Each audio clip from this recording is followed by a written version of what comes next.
¿Me confirman si veo mi pantalla, por favor? Sí se ve. Gracias, Patricia. Entonces, hoy día vamos a enfocarnos en la parte de cardiología y vamos a comenzar con lo que vienen a ser las cardiopatías congénitas, ¿ok?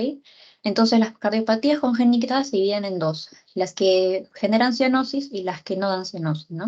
Entonces, dentro de las acianóticas, la más común de todas, la número uno de las cardiopatías en general, tanto cianóticas como neocinóticas, y si es de ambas, de las acianóticas, va a permanecer lo que es la comunicación interventricular, ¿ok? Esa comunicación se considera que tiene un shunt de izquierda a derecha y un flujo pulmonar alto. Entonces, a la radiografía es un poco inespecífico. Mi silueta cardíaca puede estar normal o puede estar aumentada, sobre todo a predominio de lo que viene a ser la aurícula izquierda, pero también el ventrículo derecho en algunos casos o el ventrículo izquierdo también puede estar aumentados. Y en algunos casos también puedo ver que hay más edema pulmonar o de repente hipertensión. En algunos casos puedo ver cierto tipo de derrame pleural. Y en general la trama vascular va a estar aumentada. Pero como siempre, mi examen de elección va a ser mi ecografía, sobre todo para ver exactamente en dónde está ubicada mi comunicación, de dónde a dónde va el flujo y cómo está la hemodinámica. Luego tengo lo que es la comunicación interauricular, que a diferencia de la anterior, esta va a caracterizarse, pregunta de examen, porque nos va a dar síntomas en los adultos. Es decir, en los niños eso puede pasar desapercibidos y aproximadamente a partir de los 20 años va a llegar mi paciente con clínica de insuficiencia cardíaca. ¿Ok? Entonces eso también es muy importante que lo tengan en consideración. Y el flujo pulmonar aquí también va a ser alto. Entonces en la radiografía igual mi silueta cardíaca puede estar normal o puede haber cierto crecimiento sobre todo de las cámaras derechas y voy a ver sobre todo que el flujo pulmonar está aumentado, ¿verdad? Voy a ver cómo todos mis vasos pulmonares están aumentados, sobre todo predominio superior, y veo que hacia la periferia se mantiene, ¿no? Habíamos dicho que hacia la periferia debería perderse esta trama, y en algunos casos también puede haber hipertensión pulmonar. Y a veces en lo que viene a ser el callado de la aorta, esta puede ser normal o pequeño. Y finalmente, pues como siempre, ¿no? Mi ecografía para ver la localización, la hemodinamia y obviamente mi tomografía para ver mucho mejor el defecto. Luego tengo lo que es el ductus arterioso persistente. Ese también es una cardiopatía acianótica con un shunt igual de izquierda a derecha y también el flujo pulmonar va a ser alto. Pregunta de examen, esto se caracteriza porque se da en los recién nacidos pretérminos, o sea, antes de las 37 semanas. Y también está súper asociado a lo que es rubiola congénita, ¿ok? Entonces, en la radiografía, generalmente voy a ver que mi silueta cardíaca va a estar aumentada de tamaño, sobre todo en las cámaras izquierdas, principalmente mi aurícula, ¿no? Voy a ver que está bastante crecida. Voy a ver que la ventana aorto-pulmonar generalmente está obturada y voy a ver pues que hay un edema pulmonar. La, la tomografía también voy a ver mejor el defecto y hay una clasificación, ¿no? Si es tipo cónica, como un cono, es el tipo A. Si es como si fuera una ventanita, es el tipo B. Si es de tipo tubular, es el tipo C. Si es complejo, porque de repente puede tener como cierto aneurisma, medio fusiforme, es el tipo D. Y finalmente el tipo E, que es el elongado. Entonces, estas son las tres cianóticas y ahora vamos a pasar a las cianóticas. Dentro de todas las cianóticas en general, la más común es la tetradología de Fallot, ¿ok? Como pregunta de examen. Si les preguntan cuál es la cardiopatía cianótica más común, pero en menores de 1 año, en este caso ya no vendría a ser Fallot, sino vendría a ser la transposición de grandes vasos. Pero en términos generales, entre ambas, siempre la Fallot va a ser más común, ¿ok? Entonces, como su nombre lo dice, voy a ver 4 efectos. En ese orden van a aparecer, primero, la estenosis pulmonar subvalvular, voy a ver que hay una comunicación interventricular, voy a ver que mi aorta va a cavalgar, y finalmente, al último, es donde se va a desarrollar la hipertrofia del ventrículo derecho. Y es por eso que en la radiografía me va a dar una imagen súper característica, que también es súper preguntado, que es la imagen de zapato, de bota o de boca sueca, que se va a deber a que mi apex está elevado justamente porque mi ventrículo derecho está hipertrofiado y voy a ver que hay una concavidad en la parte pulmonar, ¿ok? Entonces, como les digo, esto es más frecuente a partir del año, porque si bien es cierto, esta clasificada como cianótica antes del año, la tetralogía de Fallot puede cursar con acianosis, ¿ok? Porque la hipertrofia del ventrículo recién se empieza a desarrollar más frecuente a partir del año, entonces ténganlo en consideración. Y en este caso el flujo pulmonar es bajo, ¿no? Entonces acá igual en mi tomografía yo veo cómo está mi aorta cabalgando, cómo mi ventrículo está todo hipertrofiado, cómo veo la estenosis pulmonar subvalvular y igual la hipertrofia del ventrículo derecho. Entonces ahí se ve bien claro la gotita, ¿verdad? La otra que les decía es la transposición de grandes vasos. Ustedes saben que normalmente la aorta tiene que salir del ventrículo derecho y la pulmonar del izquierdo, ¿verdad? En este caso va a ser al revés. La aorta sale del izquierdo y la pulmonar de la derecha, ¿no? Entonces, en este caso va a ser al revés. Yo voy a ver que mi aorta va a estar saliendo de mi ventrículo derecho y mi pulmonar va a estar saliendo del ventrículo izquierdo. Y el tipo más común es el que tiene el septum intacto. Entonces, como les decía, si ustedes les preguntan la cardiopatía acianótica más frecuente en menores de 1 año, es la transposición de grandes vasos y va a ser a predominio de varón. Y en la radiografía lo que yo voy a tener es esa imagen característica en forma de huevo, también pregunta de examen, o huevo en cuerda, porque voy a ver cómo hay una cardiomegalia y mi timo va a ser hipotrófico, ¿ok? Y en la tomografía igual voy a ver cómo la aorta sale del ventrículo derecho y la pulmonar del ventrículo izquierdo. Luego tengo lo que es la anomalía de Epstein, que es una anomalía de la válvula tricúspide, o sea, del lado derecho, ¿verdad? Y está muy asociado al consumo de litio durante el embarazo, pregunta de examen. Y en mi radiografía, igual, imagen característica que me va a dar es esta forma de caja que se va a presentar. Generalmente va a ser una cardiomegalia, sobre todo de la aurícula derecha, mi ápex también puede estar elevado, y en algunos casos prácticamente la arteria aorta y el tronco de la pulmonar puede estar normal o pequeño, ¿no? Justamente por esa cardiomegalia que me está ocupando prácticamente todo mi espacio pulmonar. Y en la tomografía y en la resonancia igual, yo voy a ver cómo el ápice se va a desplazar por las válvulas septal y posterior de la válvula tricúspide, que es donde está mi anomalía. En algunos casos el ventrículo derecho también se puede atrializar y voy a ver que también puede haber cierta regurgitación de la válvula tricúspide.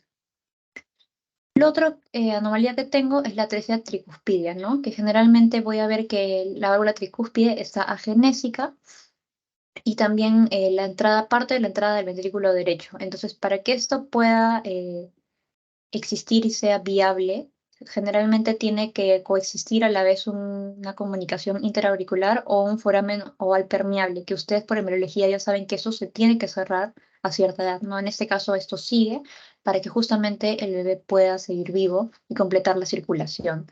Entonces, la radiografía es un poco inespecífico, la trama vascular puede estar disminuida, mi silueta cardíaca igual puede haber cardiomegalia o de repente estar normal. El ultrasonido, como siempre, es mi primer examen de elección cuando el bebé está dentro del útero, y en la tomografía y la resonancia igual yo voy a ver mi defecto de la válvula tricúspide. En algunos casos puedo ver cómo hay la separación de la grasa o de la parte muscular, sobre todo entre la aurícula y el ventrículo derecho, ¿ok? Y luego tenemos el tronco arterioso. Ustedes saben que normalmente la aorta y la pulmonar salen separadamente del ventrículo y derecho e izquierdo, ¿verdad? Entonces, en este caso, lo que yo voy a ver es un tronco del que me está saliendo ambas estructuras, ¿ok? Y de este tronco me va a dar tanto para la circulación sistémica y mi circulación pulmonar. Entonces, en este caso, igual, generalmente yo voy a ver que existe una comunicación ventricular para que pueda terminar el circuito. Entonces, en la radiografía, lo que generalmente yo voy a ver es que hay una cardiomegalia y sobre todo va a haber aumento de la trama vascular. En algunos casos, como se ve acá, el mediastino puede estar también ensanchado o a veces puede estar estrecho si es que la arteria pulmonar es más pequeña o tiene una posición inusual. En algunos casos pareciera, ¿no?, que tiene la forma de huevo, ¿no? Entonces tienen que tener un poco de cuidado con esto. Y en algunos casos igual puede haber un arco aórtico derecho en un 40%, ¿no? En la tomografía igual, básicamente es para ver mi efecto como del tronco está saliendo tanto la pulmonar y la aorta, ¿verdad? Listo. Ahora vamos a ver lo que son malformaciones vasculares. Entonces les había mencionado el arco aórtico derecho. Ustedes saben que normalmente el callado de la aorta tiene que estar hacia el lado izquierdo, ¿verdad? En este caso está hacia el otro lado. Entonces me puede dar a veces una imagen como en espejo por la aorta descendente, ¿ok? Hacia el lado derecho. Y a veces también la tráquea puede estar inclinada hacia la izquierda, más o menos hacia la altura del arco, ¿ok? Es una anomalía bastante visual, ¿verdad? Todo su nombre lo dice. Luego tengo lo que es la coartación de aorta, que es cuando mi lumen de mi aorta está estrechado. Esto también, pregunta examen, se ve muy frecuente en lo que es el síndrome de Turner. Es la valvulopatía más común en este síndrome y también se da predominio de mujeres. ¿Ok? Entonces, es sobre todo de tipo yuxtaductal, o sea, al lado del ductus en la mayoría de casos. Y lo que yo puedo ver en mi radiografía es un signo del 3 que se va a mostrar al lado derecho, ¿ok? Ahí está mi signo para que se vea más claro. Y en algunos casos, las muescas inferiores de las costillas pueden estar como, o sea, se forman muescas como en vez de que sean todas lisas las costillas como normalmente deben ser, se van a ver como unas irregularidades, sobre todo a partir de los 6 años. Igual, en la tomografía y en la resonancia permite ver directamente cómo este lumen está totalmente estrechado. Luego tengo lo que es el doble arco aórtico, también su nombre lo dice, ¿no? Son dos arcos en la aorta que me van a estar como envolviendo sobre todo lo que es la tráquea y el esófago, ¿verdad? Como si lo estuvieran, como si fuera como tipo una dona con dos puntitos al centro. Entonces, a veces el tejido blando puede estar aumentado de grosor, sobre todo del lado derecho, porque ya saben, pues la mitad es del lado izquierdo, entonces acaba de estar aumentado del lado derecho y en algunos casos pareciera que falta la columna de aire hacia la porción traqueal, ¿ok? Pero también es una imagen muy característica que se tienen que acordar. Luego vamos a ver lo que son las anomalías pulmonares. Tenemos el drenaje venoso pulmonar anómalo parcial, es decir, que hay una parte de mi sistema venoso que está regresando de forma anormal hacia el pulmón, pero no del todo, ¿ok? Entonces, una imagen muy característica que me va a dar en la radiografía es el síndrome de la cimitarra. La cimitarra es un tipo de espada que usan los turcos, por eso se le puso ese nombre. Entonces, voy a ver cómo hay una radiolucidez, ¿verdad? Que está paralela al lado derecho de mi silueta cardíaca. A veces se puede ver un poco borroso, pero es bastante característico. Y a veces mi pulmón también puede estar más pequeño, con cierta desviación del mediastino hacia el lado de la lesión. Y luego, si es total, ahí quiere decir que ya finalmente todo mi flujo venoso, tanto de mi circuito sistémico y pulmonar, van a llegar a la aurícula derecha. Entonces, eso también, para que pueda ser viable, necesita que exista un shunt al revés, de derecha a izquierda, a través de un foramen ovar permeable o una comunicación interauricular. Y la imagen característica que también me da pregunta de examen es esa imagen de muñeco en nieve, que se conforma por dos partes. La parte de la cabeza, que está conformada, uno, por esta vena dilatada del lado izquierdo, hacia arriba parte de la brachiocefálica y hacia la derecha mi vena cava superior que está agrandada. Y finalmente el cuerpo se va a deber porque hay una cardiomegalia, sobre todo de la aurícula derecha, ¿ok? Luego tengo lo que es la génesis pulmonar, que quiere decir que una de mis arterias pulmonares no está. Entonces voy a ver que del lado de la lesión generalmente el parénquima está disminuido, incluso el hilio, ¿no? O sea, está faltando algo aquí, no se ve normal definitivamente. Y por compensación, al otro lado, el pulmón se va a hiperinflar, va a ser como un tipo de enfisema, en algunos casos puede haber cierto tipo de herniación. En la tomografía voy a ver pues el efecto directo, ¿no? Como veo acá está saliendo mi arteria izquierda y acá no veo la pulmonar derecha, ¿verdad? Entonces, hasta aquí, ¿tienen alguna pregunta? Esta es la parte probablemente más preguntada por los exámenes. Ahora, lo que vamos a ver a continuación es un tema más teórico, por así decirlo, menos preguntado que la primera parte, pero es igual que ustedes lo tengan en consideración, porque si bien es cierto, de repente no se los van a preguntar tanto en los pasitos de la universidad, si viene, por ejemplo, en exámenes tipo ENAM, tipo residencia, o los exámenes internacionales, ¿no? Como los STEPS. ¿Ok? Entonces, si no hay preguntas, vamos a continuar. Entonces, para evaluar todo lo que es el corazón y los vasos sanguíneos, yo tengo varias modalidades. Entonces, una de las modalidades más utilizadas es la cardiografía, la ecografía, ¿verdad? Entonces, en el ultrasonido, lo que ya habíamos explicado en la primera clase, utiliza ondas sonoras que me permiten ver, pues, las estructuras del corazón, las válvulas, los grandes vasos y sobre todo el mediastino, ¿no? Entonces, con este tipo de examen, lo que yo voy a poder ver es el tamaño y la forma del corazón, cómo está el bombeo de este, evaluar mis válvulas, su localización, que sean adecuadas, cómo está el flujo, cómo están las paredes cardíacas en cuanto a la función y el estado. Y ese tipo de exámenes me sirve sobre todo para ver lo que son problemas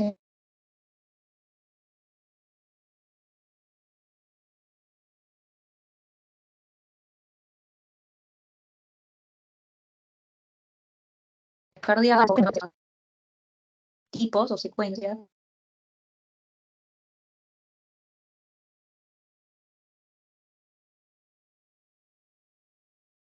decirlo, la ecografía y una de ellas, el pequeño o un trazado que se le denomina.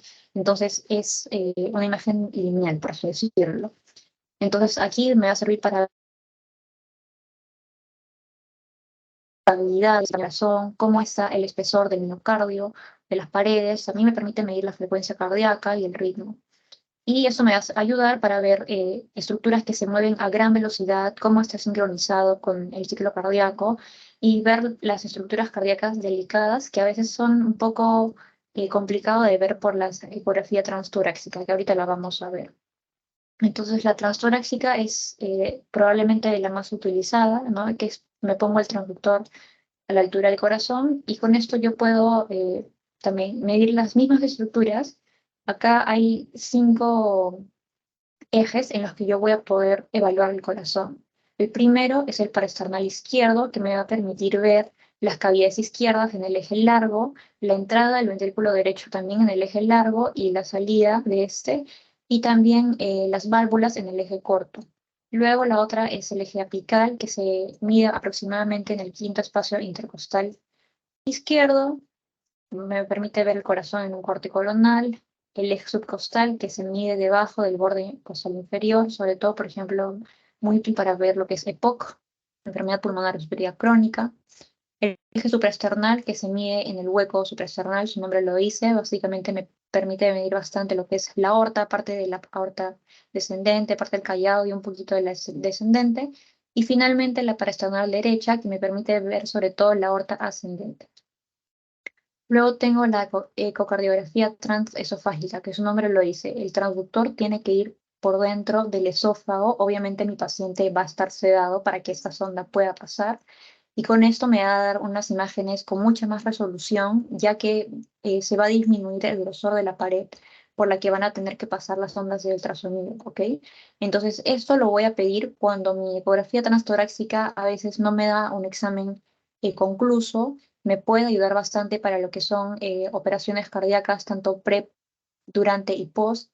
Me permite ver defectos como lo que es disección aórtica, insuficiencia mitral, trombos cardíacos. Y importante, pregunta de examen, está contraindicado cuando hay trastornos esofágicos significativos, coagulopatías no controladas o trombocitopenia. Luego tengo la ecografía en 2D, que su nombre lo dice, es en 2 dimensiones. Entonces, las imágenes me van a aparecer como si fuera un cono, ¿verdad? Y acá lo que voy a poder ver básicamente son las estructuras del corazón, las 4 cámaras, tanto los ventrículos como las aurículas del lado derecho, del lado izquierdo, y también el movimiento, o sea, el funcionamiento del corazón en tiempo real, ¿verdad? Luego tengo lo que es la ecocardiografía de esfuerzo o de estrés, que es la que les encanta a los cardiólogos, ¿verdad? Entonces, ese tipo de examen se realiza con mi paciente, como lo dice, en un esfuerzo, o sea, en una faja, en una bicicleta estática, ¿no? Con un estrés físico o con el estrés que es producido por los fármacos, sobre todo lo que se utiliza es la dobutamina. Entonces, este tipo de examen me permite comparar el movimiento tanto en reposo y con el esfuerzo que hace mi paciente de las paredes cardíacas para poder evaluar las estructuras y cómo funciona mi corazón. También me sirve para el diagnóstico y pronóstico de la isquemia miocárdica y seguimiento de intervenciones percutáneas, importante. Me va a permitir delimitar los límites de ejercicios seguros en los pacientes que vayan a comenzar rehabilitación cardíaca o los que se estén recuperando de un infarto de repente después de una cirugía.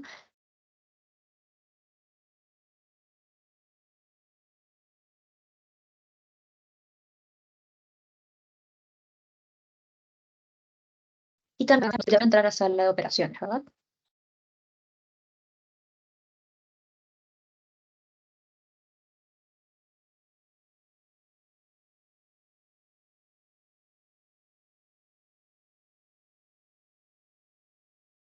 Luego tengo lo que es la ecografía Doppler. Puedo mi dirección del flujo sanguíneo, ¿ok? Que viene a ser mi objeto en movimiento.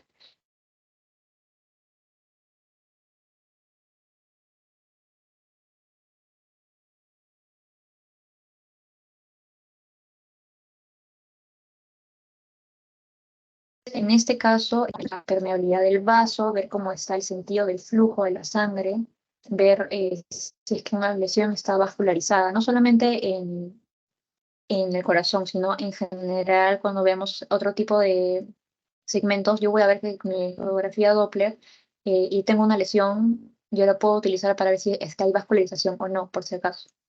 Para ver lo que es estenosis, malsas pulsátiles, aneurismas, seguimiento de angioplastías, stents, injertos de derivación, valoración de fístulas por diálisis, entre otros. Entonces, dentro del Doppler puedo tener dos exámenes si es que quiero evaluar arterias o venas.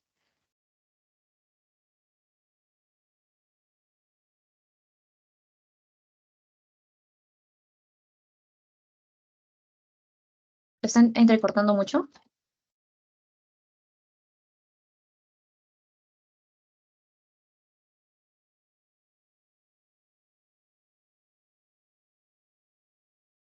Si se entrecorta, me avisan, por favor. Porque no sé por qué los mensajes de Teams no me llegan, pero acabo de ver los de WhatsApp. Sorry. ¿Quieren que les repita algo? ¿Hay algo que no quedó claro?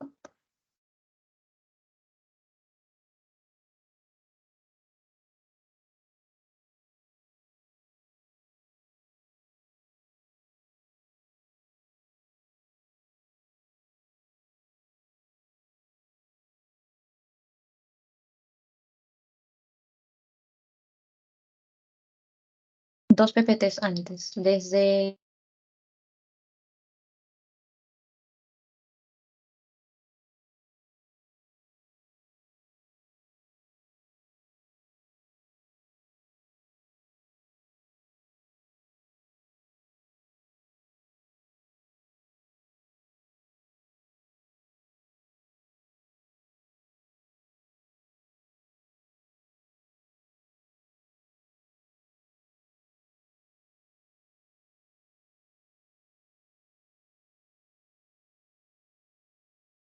sanguíneo respecto a un punto, ¿ok?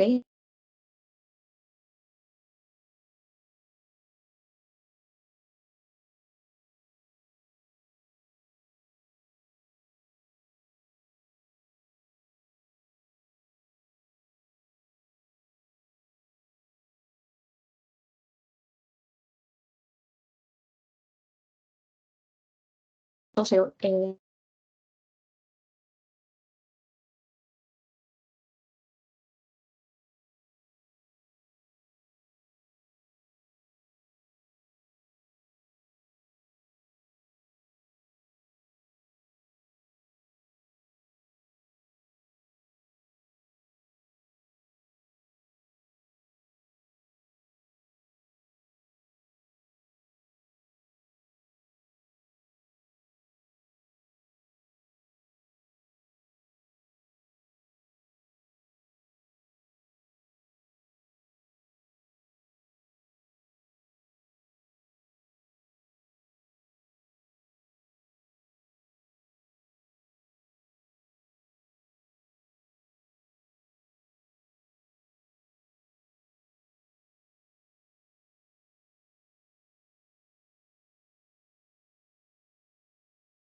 Chicos, ¿ahí me escuchan?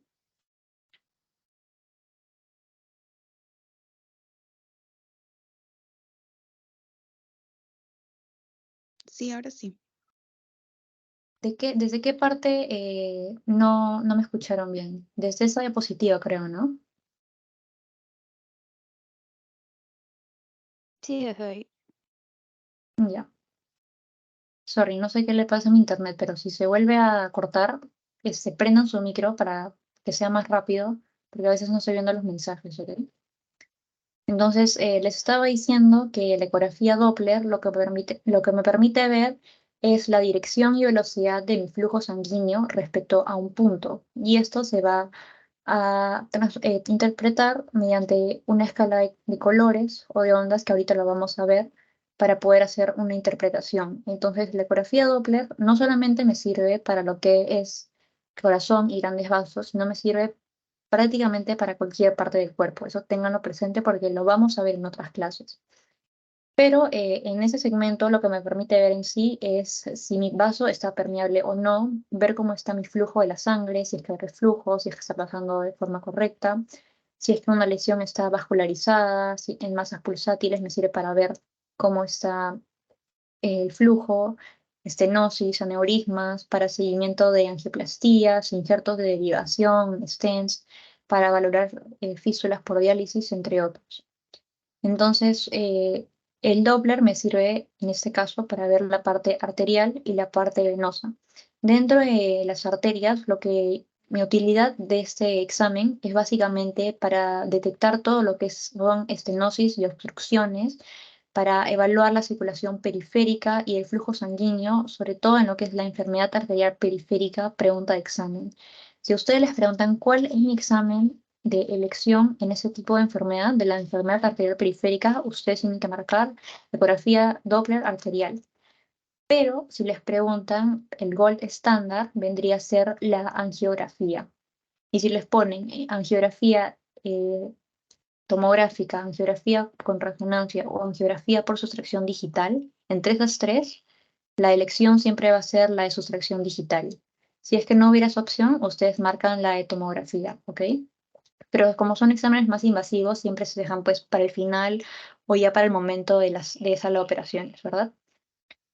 También me va a seguir para lo que es toda la monitorización de las cirugías, de otros procedimientos, para ver cómo está yendo el trasplante, los bypass que se ponen, en lo que son traumatismos vasculares, control de enfermedades crónicas, tipo diabetes, hipertensión, entre otros.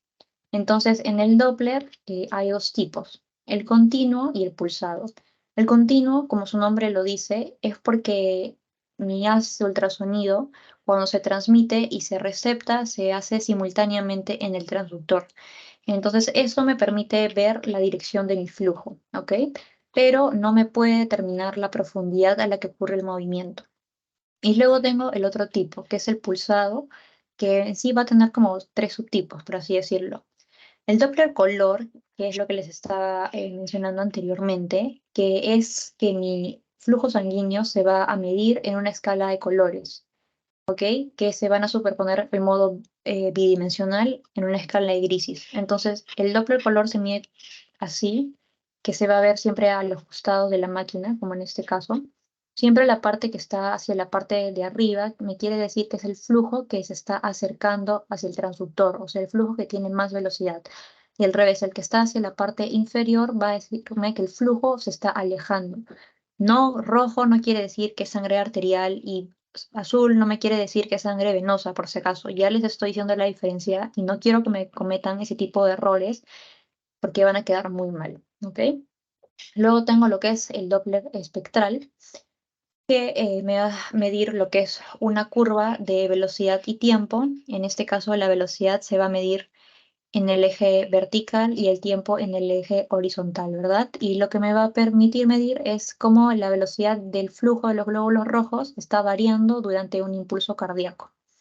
Y luego tengo lo que es el Doppler Powder o Power Angio, que me mide la intensidad o la potencia que tiene un flujo, potencia o intensidad, pero no me mide la velocidad, por ejemplo, a diferencia el color, ¿verdad? O el power espectral. Esos dos sí me pueden medir velocidad, pero este no, solamente me mide potencia o intensidad.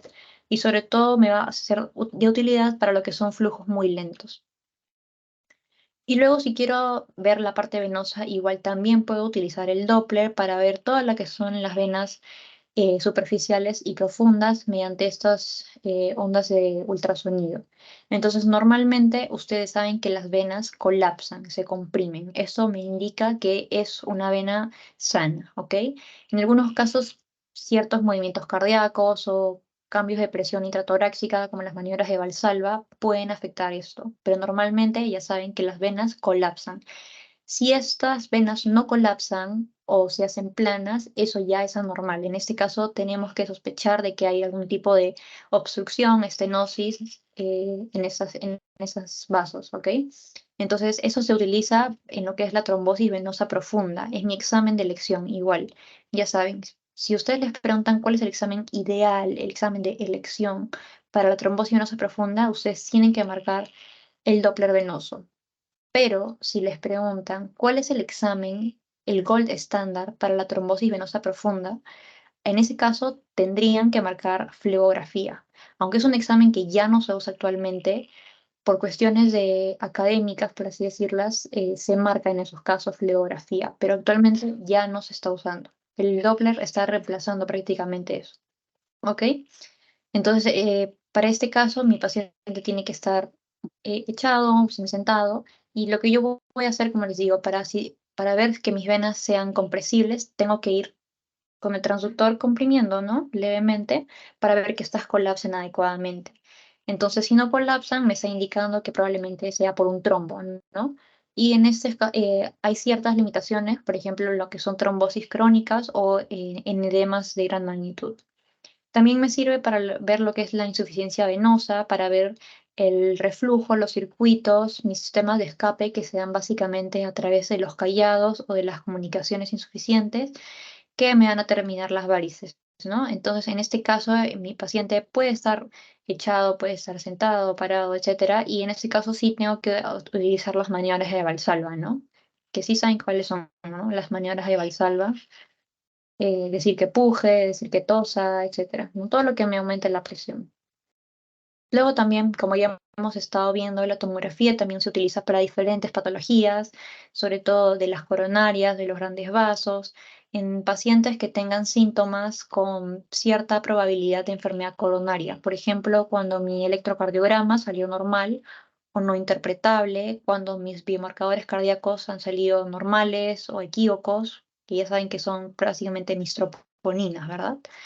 En pacientes sintomáticos crónicos con riesgo moderado o que tienen bajo riesgo sin cardiopatía conocida, también puedo hacer ese tipo de examen. También me permite ver si es que mi bypass que se pone en las coronarias esté permeable, insuficiencia cardíaca de aparición reciente, ¿no? Que no ha habido antecedente previa de enfermedad coronaria o que sea de baja moderada probabilidad o que mi fracción de eyección esté disminuida.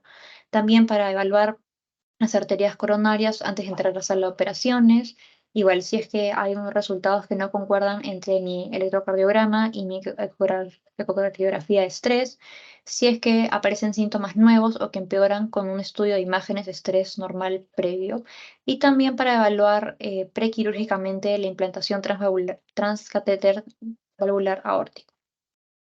Luego también tengo lo que es la resonancia, que también me permite valorar adecuadamente todas estas estructuras. Acá tengo ciertas secuencias en sangre negra porque el tiempo está pasando muy rápido y los artefactos, los movimientos respiratorios o cardíacos van a ser minimizados, ¿ok? Entonces, en este caso está dado por un eco spin rápido, rápido, tiene que ponerse eso rápido o con una secuencia de inversión doble, es decir, que hay dos pulsos de recuperación que me van a anular la señal de la sangre con un flujo rápido y por eso se va a ver así.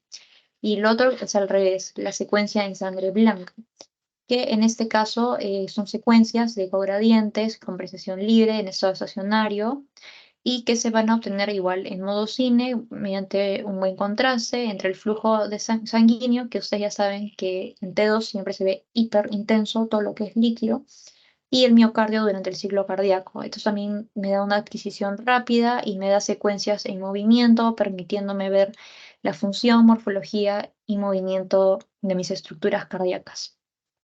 Luego tengo lo que son las secuencias con contraste intravenoso, que me van a dar imágenes de perfusión o de primer paso porque se acorta el tiempo de relajación. En este caso, las secuencias cogradientes son ponderadas en T2. Entonces, las imágenes se van a adquirir después de 3 minutos que yo le administro mi contraste y va a realzar el miocardio. Normalmente, este lavado de contraste, se le llama así cuando el contraste pasa, tiene que ser rápido. Eso no quiere decir que es un tejido sano, pero si pasa de forma lenta, quiere decir que hay algo que está mal, ¿ok? Eso puede ser ya sea con un realce precoz, un realce tardío o con una zona que no capta tan bien, que generalmente me indica una zona de infarto. Y también me permite ver la perfusión miocárdica tanto en reposo o con el estrés farmacológico de la dobutamina, que ya les había dicho. Luego tengo lo que son los mapas paramétricos para ver secuencias rápidas, donde se van a obtener imágenes de la misma región con diferentes sensibilidades según el parámetro.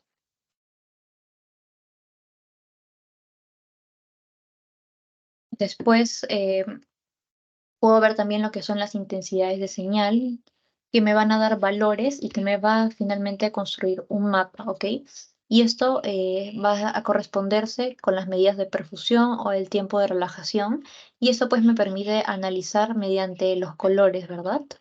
Cómo se tiene que ver normal en el caso de miocarditis, amiloidosis, depósitos de hierro, enfermedad de Fabry, fibrosis difusa, entre otros.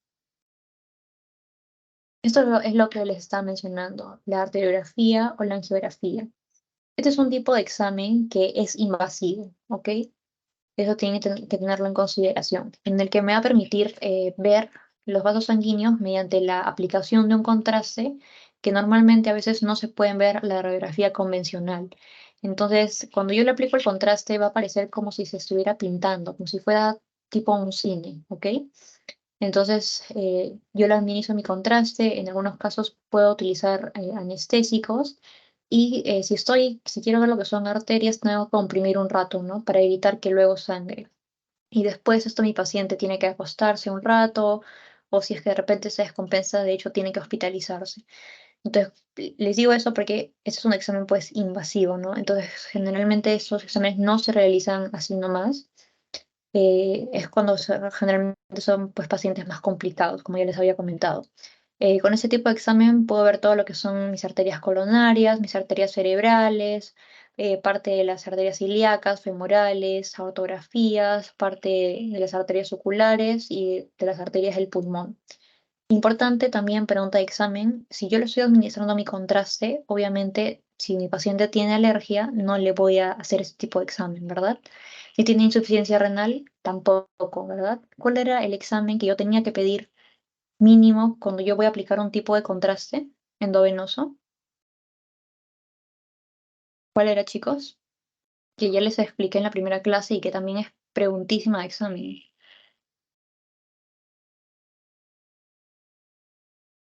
A ver, ¿quién se anima? O empiezo a llamar.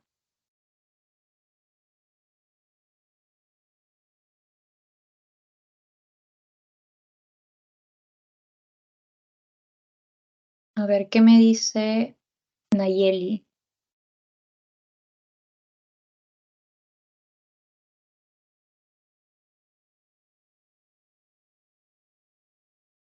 Bueno, creo que Nayeli no está, entonces tendré que considerarlo como falta. ¿Qué me dice Grecia? ¿Cuál era el examen que yo tengo que pedir cuando voy a aplicar un contraste endovenoso para los exámenes de imágenes? Tampoco está Grecia. ¿Qué me dice Andrea?